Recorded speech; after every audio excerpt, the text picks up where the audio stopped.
안녕하세요. 매일 아침 필리핀 소식을 전하는 뉴스 필리핀입니다. 간밤에 모두들 안녕하셨죠? 요즘 워낙 굵직굵직한 소식들이 많아서 그야말로 간밤에 안녕이라는 인사가 예사로 들리지 않는데요. 오늘 첫 소식도 어제 있었던 대형 화재 사고 소식부터 전해드려야 될 것 같습니다.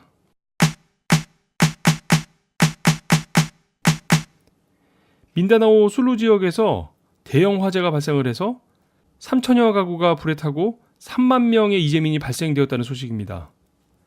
화재는 어제 오후 3시경 월시티에서 시작된 것으로 전해지고 있는데요. 목격자들에 따르면 람바용과 월시티 두 곳의 해안선을 따라서 불길이 번져갔다고 전하고 있어서 동시에 같은 지역 내에 화재가 발생했다는 점을 두고 당국이 그 원인 조사에 나서고 있다는 보도입니다. 이재민들은 현재 인근 학교와 체육관 등의 임시로 마련된 거처에서 지내고 있는데요. 비상대응팀이 쌀과 의약품 등의 구호품을 전달하고 있는 상황입니다. 전체 피해 면적이 10,000헥타르에 이르고 이재민의 숫자도 어마어마하기 때문에 완전 복구까지는 상당한 시간이 필요할 것으로 예상됩니다. 내내 비가 오다가 잠깐 반짝 해가 나는 사이에 이렇게 큰 대형 화재가 발생을 했다고 하니까 한편으로는 비가 더 원망스럽기도 하네요. 아무쪼록 조속한 복구와 후속 조치들이 시행됐으면 합니다.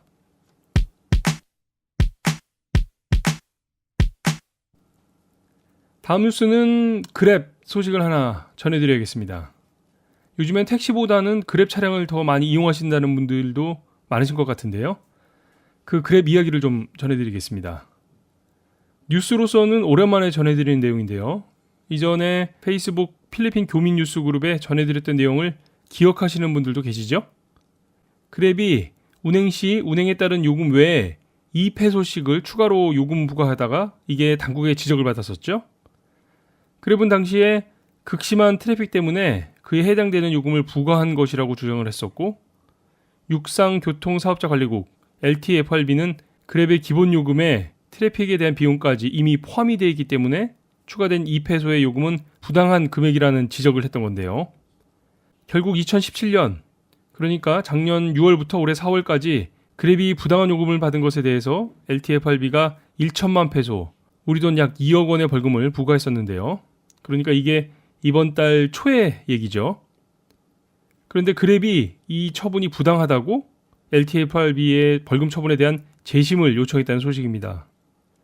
그러니까 문제가 있었던 작년 6월부터 올 4월까지는 이전 규정이 적용되는 시기라는 것이 그랩의 주장인데요.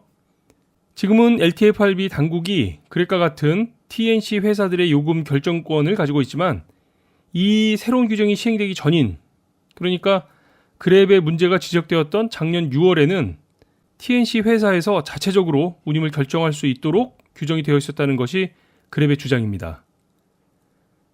정말 당시의 규정이 그래서 그랩의 주장이 맞다고 한다면 10 밀리언, 1,000만 페소의 벌금을 낼 필요가 없어질 텐데요. 2페소 때문에 시작되었던 LTFRB와 필리핀 시장 내에서는 사실상 독점적 지위를 가지고 있는 그랩의 힘겨루기가 어떻게 결말이 날지 관심을 가지고 지켜보도록 하겠습니다. 그런데 그랩이 10 밀리언을 벌금으로 낸다고 한들 LTFRB가 그걸 고객들에게 돌려주지는 않겠죠.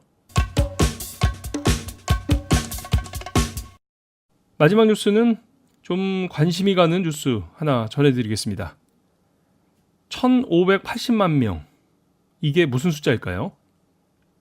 필리핀 성인 인구 중 22.6%, 1,580만 명이 은행에 자신의 이름으로 된 계좌를 가지고 있는 것으로 조사되었습니다. 필리핀 중앙은행 BSP가 2015년부터 조사를 해온 자료인데요. 작년 2017년 경우 이 정도 수치가 나왔다고 하네요. 반면 5,280만 명은 은행 계좌가 없다고 밝혔는데요. 이는 필리핀 전체 성인 인구의 60%에 해당되는 비율입니다. 3년 전 첫 조사 이후로 아주 약간씩 그 추세가 증가세를 보이고 있긴 하지만 여전히 은행 거래를 하는 비율은 낮은 수치인데요. 조사에 따르면 계좌가 없는 사람의 21%는 계좌를 가질 필요성 자체를 느끼지 못한다고 답했다고 합니다. 그 외에 계좌 개설을 위한 서류를 만들기가 어렵기 때문이라는 응답이 18%, 비용 때문에 못 만든다는 사람도 10%에 이른다고 하네요. 아예 계좌를 만드는 방법 자체를 모른다거나 실업 상태인 경우에 있는 사람도 각각 9%와 8%에 이르는 것으로 조사가 되었습니다.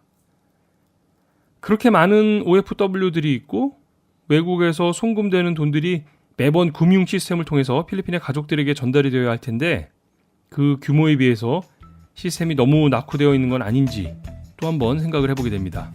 좀 씁쓸하죠?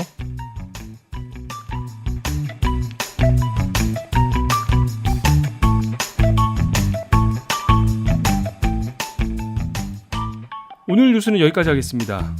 지금까지 저는 알렉스였고요.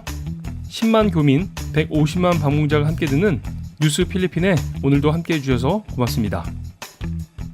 저는 내일 다시 뵙겠습니다. 즐거운 하루 되세요.